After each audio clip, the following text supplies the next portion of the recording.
Welcome to another episode of Pit Lane Parlay.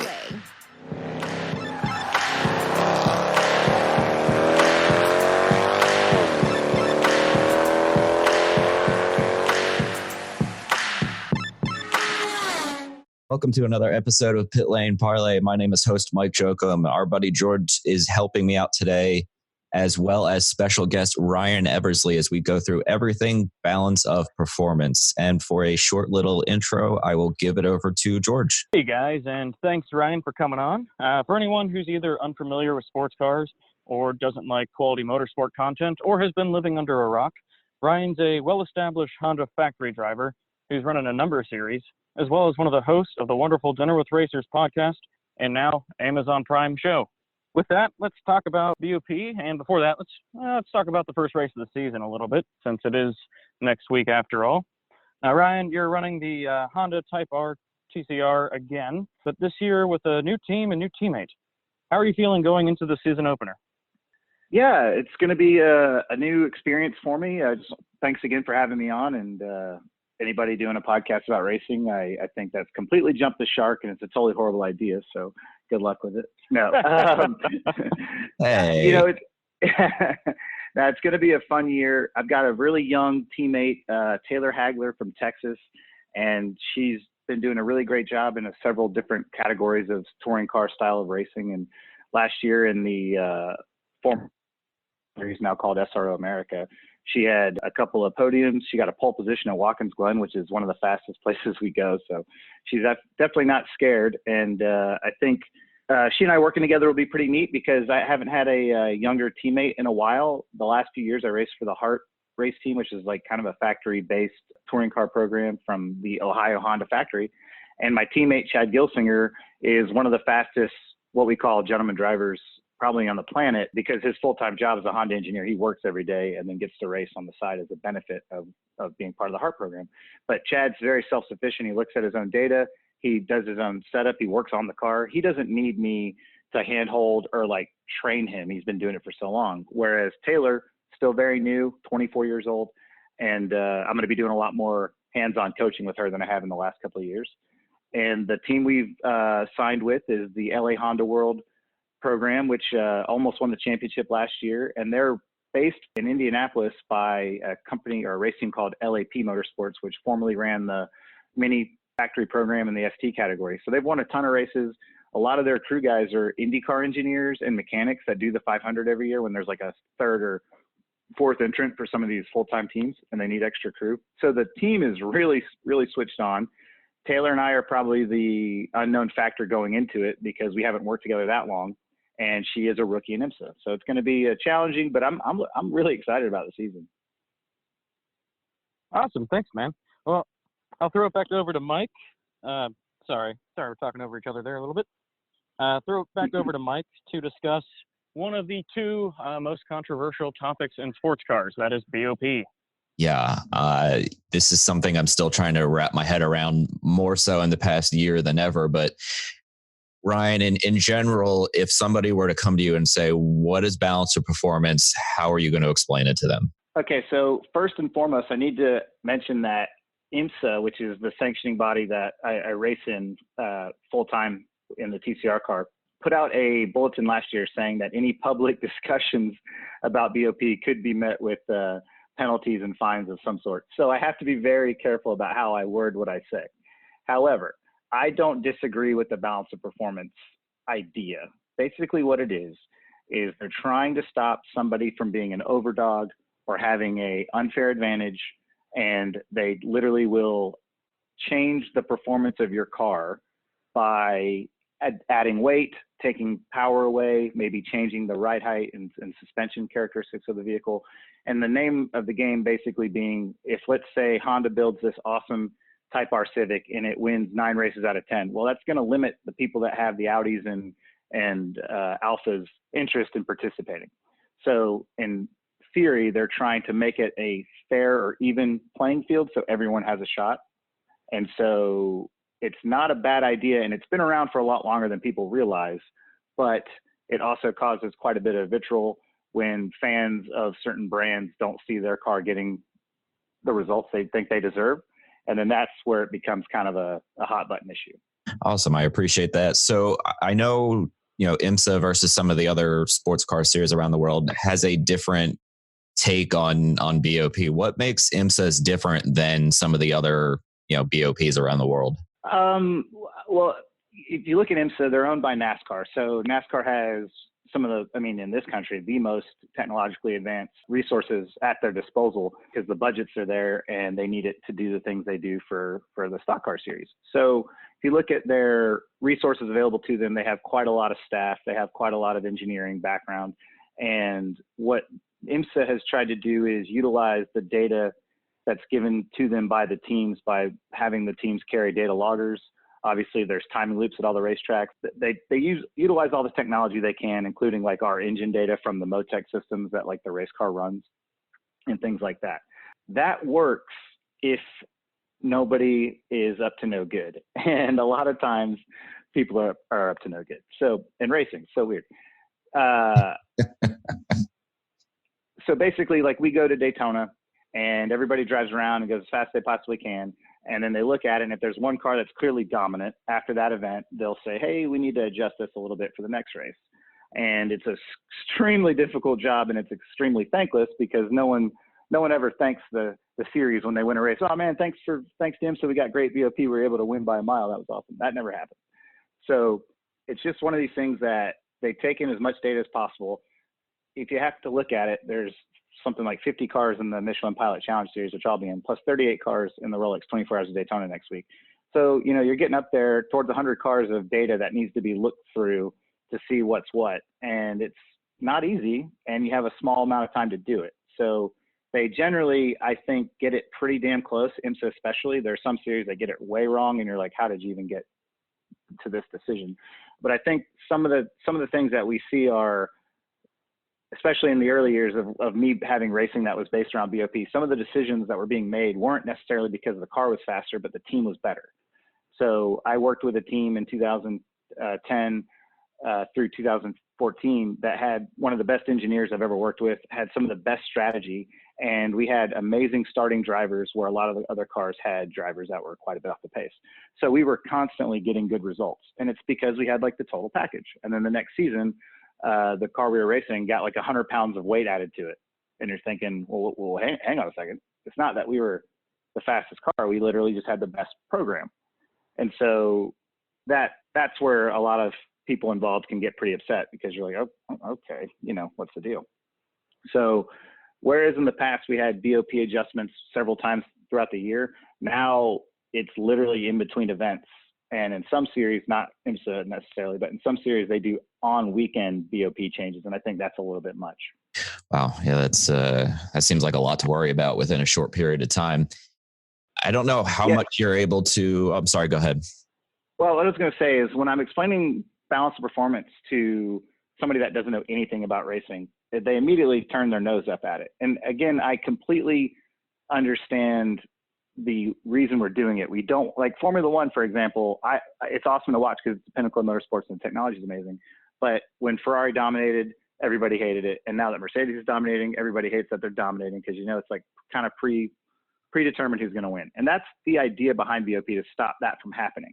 But eventually you can get too involved and then that makes it a problem. So what I tell people that don't race, especially when they don't get it, and I'm explaining it from a negative side that I don't necessarily think it needs to be the way it is that imagine if you showed up to run a foot race for the Olympics and it's you versus Michael Johnson, one of the fastest guys on the planet. And you willingly signed up knowing that you're going to race against Michael Johnson. And Michael Johnson does everything he needs to do to get up to speed and be the fastest guy ever. And you get there and they're like, the organizers go, well, hang on a second. This isn't fair, even though you signed up knowing what it was. And they put a weight vest on Michael Johnson. You go, whoa, hang on a second.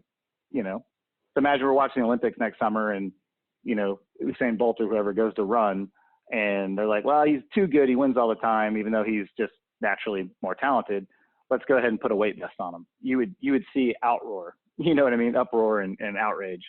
So that's where it's kind of hard for people to understand. So what I often refer back to is that I think maybe the rule book needs to be a bit better to stop the big outliers, where a car shows up and it's extremely dominant and you're like, well, geez, because the manufacturer is building to the rule book. So if the rule book is tightened up quite a bit, like in NASCAR, they're not allowed to have very much difference between the cars, but the racing is extremely close. So I think a lot of things could be better if the rule book was a lot tighter. So there's two sides to it. I understand the need for it, but I think it could be a little bit cleaner if we started out with a much, more limited things that could be done to the cars. That's fair. I definitely understand both sides there.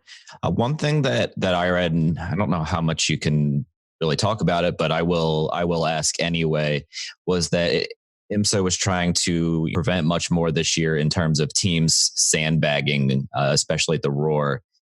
Does the BOP help or hurt those who are trying to sandbag? And do you think IMSA's effort to curtail sandbagging has worked so far?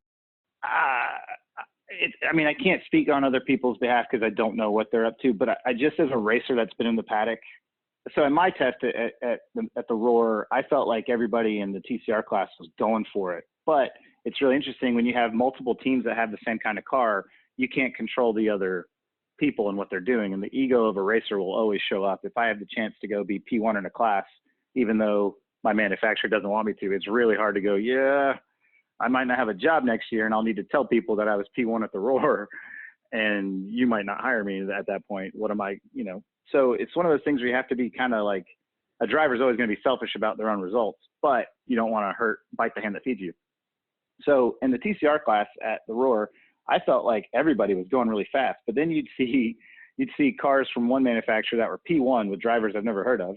And you're like, oh, that car must be pretty fast. And then you'd see the car, like the pro car for that team that has the best drivers in it, are like at the bottom of the timesheets and they're driving a lot. So you're like, okay. But there's always a way to hide speed, no matter what. There's always a way. You can run full tanks full of fuel. You can raise the ride height up. You can work on fuel miles. There's always certain things. And I feel like the series has done a really good job of keeping an eye on that. And they've even put in basically a penalty in the rule book that says if they think you're up to no good, you will get a 5-minute in race penalty. So there is a chance you screw yourself. It's just one of those things that I've said that I think 1,000 times. That's just one of those things. It's really hard for both sides because it's the series versus the teams and vice versa. And you can play ball and be the good team that gave IMSA what they wanted, and then they still might not help you. Your car still might not be the fastest thing ever. So it's kind of a chess game. And if you look at the teams that are super competitive, even when the BOP is not in their favor, they still get pretty strong results because they're executing on pit stops, driver changes, strategy with the fuel, being good in traffic, having the best driver lineup, because you could have the fastest car in the world, but if you have a gentleman driver that's off the pace, then, it might not matter in the end. So if you look at the history of the sport, especially since this BOP stuff has come up, there are certain teams that have been handed big BOP penalties, and it's because they're so successful, and then they still finish in the top 3 of the championship. Yeah, one thing you mentioned there that I'm curious about. So if you sandbag during the Roar and you get a 5-minute penalty, that penalty is during the either your race on Friday or the 24-hour race on Saturday. So it's not a penalty during the Roar; it's actually during the race. Yeah, exactly. Like they sent teams home in the past from the Roar if they felt like they were up to no good or they parked them for an entire session. I think one team at the Roar in the GTD class was actually having some sort of turbo issues, and I talked to one of the drivers about it, and he's like, no, we absolutely were couldn't figure out what was wrong with our car. No one could. The manufacturer, no one knew. And IMSA looked at it and went, oh, you guys are up to no good. And they were like, no, seriously, we're not sure what's wrong with the car. We're trying to fix it. And I think they were the only one in their class of that car. So it kind of, it's not like you can go to your teammate, be like, hey, look at your data and compare. I'll quickly jump in and say that there were 2 GTD entries, both running single car or single makes in their class that got parked for a little bit. So, yeah, talking to it, I don't know how much of it was an issue with the other car that didn't necessarily admit it on social media. But that's an interesting point that even if you're not purposely or actually sandbagging, you might get the IMSA down on you anyways. Yeah, for sure. And I guess the reality is that the cream always rises to the top in this sport. The smartest people are always doing things. But we did see that 5-minute penalty show up a couple of years ago at the 24-hour, and it wasn't for actual on-track pace. It was for pit stop pace. They had assumed the Audi team's land, I think it was, had this crazy fast fueling pit stop strategy that they figured out, and it was found that they were out of line with what they had shown for performance at the Roar. So essentially now they're getting this 5-minute penalty in the race, and they were the car to beat. So it's a pretty steep penalty to come back from. Yeah, makes sense there. Before we move on real quick, is there anything else BOP related you think is useful for people listening out there? I think the biggest thing is that it's for fans especially. I read all the Facebook posts and forums and everything. For fans, you have to remember that there is no outright benefit for them for the series if one brand wins all the races. So when, for example, say Corvette wins 5 races in a row, and you read how all the Porsche guys are, this is crap, this is, IMSA's helping them and blah, blah. It's like, it's not like that. That's so naive to think that the series would want to alienate one of their biggest partners publicly and do it in such a, obvious way. So if you're watching, we've all made, internally in the sport, we've all made our peace with what this is, because it's probably not going away anytime soon. But it's become such a public thing that my personal thing I would do is I would stop making the BOP changes public. There's no need for the fans to know all these internal things when the series knows, or when the teams know. And you can talk about it a bit, but it's become such a big topic that it's in front of the show itself. And instead of watching these awesome cars drive around that you're like, oh, that's amazing, our fans are super smart. And they're watching going, well, if they didn't add that 10 kilos of weight or take away that gallon of fuel, they could have finished a lap ahead. And you're like, that's not what this is supposed to be. The fans are supposed to be enjoying these amazing cars and drivers battling each other. So I think removing it from a public point of view of hey, this is what we did this weekend would probably calm down the vitriol a bit. Yeah, I've started reading the comments the other day after the BOP came out, and I didn't feel as smart as I usually do, because there were some people in there with some extremely smart takes, and obviously, you get some keyboard warriors mixed in there. But yeah, very, very interesting. It definitely helps me understand a driver's perspective. It's pretty cool to understand it. So I know George wanted to jump in with a BMW Endurance Challenge question next. Not so much a question as a plug for the race. That's what Ryan will be driving in on Friday. I think I got the name right. It's always kind of a word jumble with those races. And I won't call it by that tire manufacturer's name, because we know you're a Continental guy, and that's what I got on my car. No, that's okay. Michelin deserves love. They are supporting our sport, and they are providing a lot of financial backing to keep our show on the road. You know what I mean? So as I'm a Continental guy, everybody knows I'm a Continental guy, but Michelin is our series sponsor, and they deserve some love for that. Yeah, right on. Well, in that case, it's the Michelin Pilot Challenge that you'll be running in. It's a 4-hour enduro. Check it out Friday. I don't remember offhand what time it goes green, but it's about midday. So if you're having a slow day at the office, definitely tune in. It's always a great race that's long enough for a lot of different strategy calls, but short enough where you can keep your attention on it the whole time. So with that, Ryan, do you want to plug the work you do for QRNF and Cupids? Yeah, sure. I for the last couple of years started actually at the Daytona 24-hour in 2010 or 11. They're all blurring together these years, but I got an opportunity to race a Porsche at Daytona, and on the car was this charity called the Children's Tumor Foundation. And I had never heard of it. In fact, I thought when I saw the car for the first time that the charity was for autism, because they had a logo similar to the Autistic Foundation with the puzzle pieces.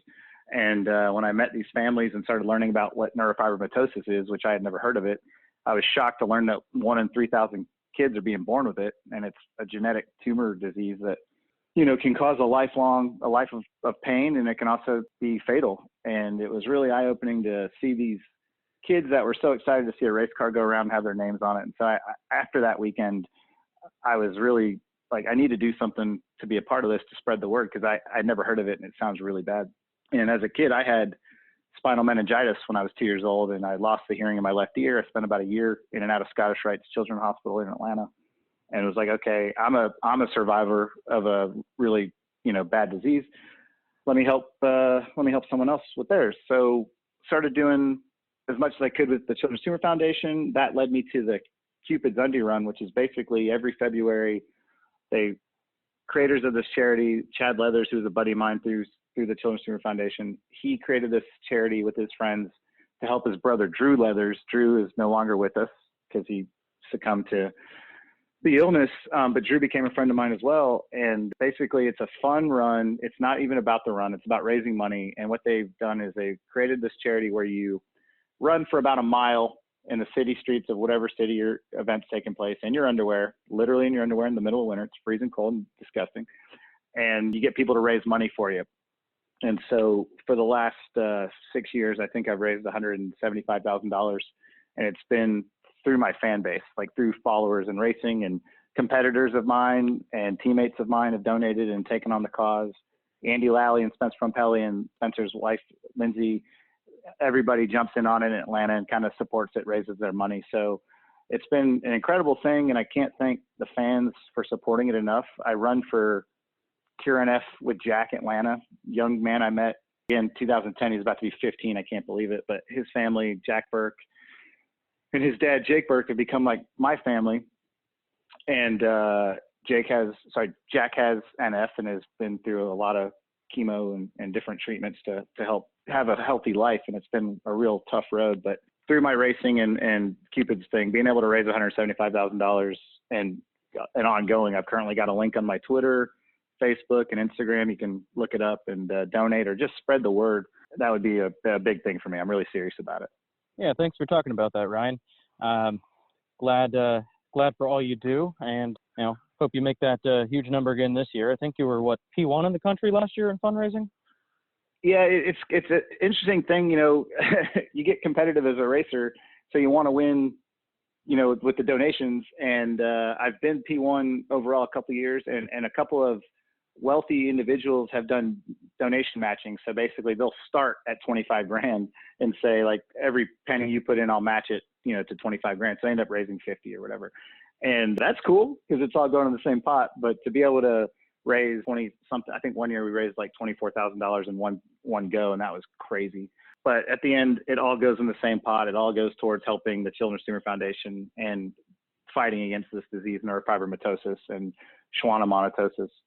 And yeah, it's been really cool. The fans are the ones that made this happen. I actually had a lady once that said, "Well, it's not fair. We don't have a racing fan base." And I was like, "Well, I'm glad I do," to raise all this money. So, but it's been really cool. And I can't do the podcast without the fans. Sean and I wouldn't have the success we have, and I wouldn't be able to raise the money that I've been able to raise without them. So it's been all about them.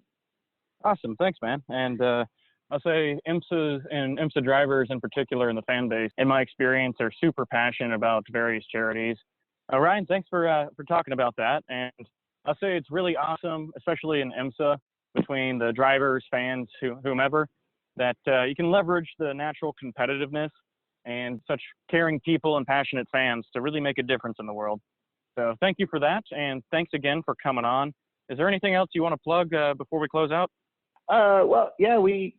We just launched our Amazon Prime TV show. It's the same name as the podcast, Dinner with Racers. Very easy to find, and we've got 6 episodes that are going to be, 5 of them are already available. 6 ones going up very soon, and we plan on continuing doing that. And it's very much in line with our podcast, where we like to have a lot of fun and joke around, but also uncover some serious parts of the sport. And again, like, our fans have been nuts about supporting the TV show or the podcast. Now the TV show's taken on a life of its own. But you mentioned Continental Tire earlier. Couldn't do this without them, and Acura supporting us. So it's been crazy. And you guys are starting your show, and you have no idea where it could go, because we literally, when we started DWR, Sean, my partner, Sean Heckman, was very smart about measuring expectations, saying, "Hey, look, this could go nowhere. I know we're excited, but this could just be a flop." And here we are 6 years later, millions and millions of downloads. We've sold a ton of shirts and hats and all sorts of crap. And we were able to pull off a season of TV, which, you know, if you'd asked me day one if we thought that was going to happen, I would agree. And we've got people like celebrities in our sport telling us how much they love the show and how great they think it is. And it's just been incredible. So I guess anybody that's listening, if there's something like that you're passionate about, go for it. You know, like I can't believe we have a TV show. It's insane to me. So yeah, thanks for the fans to support that. Obviously our sponsors are a big, important part of it, but I met Dale Jr. earlier this year, and he, first thing out of his mouth, and I didn't assume he knew anything about me, he goes, "Hey, I love your show." And I was like, wow, this guy literally knows everybody in the world and takes some time to listen to our stuff. That's pretty crazy. So stick with what you guys are doing, and you never know what's going to happen with it. Awesome. Thanks, man. And I have to say, I'm going to do my best to find an original Tim Richmond poster. It'll confuse the wife greatly, but hope to have that found and bought and framed up one day. Yeah, the funny thing, we didn't really tell the story of how we got into that poster, but basically we were doing an Alan Kowicki documentary in Charlotte a couple years ago, and I saw the poster on the wall, and I knew about the poster because Andy Lally was in the Goodyear version of it, which is a more current one. And so I showed Sean the legend of the poster, and he had no clue. And I thought, well, if Sean doesn't know about it, and he's in racing pretty heavily, we gotta find out more about this, tell the story. So that's one of our episodes that's on Amazon Prime, and it's a lot of fun. Right on. Thanks, man. Mike, do you want to close this out? Yeah, Ryan, thanks very much for all the info and everything and your time today. Putting this together last minute. I appreciate it. I will share your charity links in our show notes and on the social medias over the next couple of days here, especially leading up to the Rolex. But again, just wanted to thank you for your time and everybody listening. Hope you enjoyed it. Hope you learned a little bit. And we'll be back with another IMSA recording in the near future. Thanks a lot, guys. I appreciate having me on. Yeah, no problem, man. Thank you.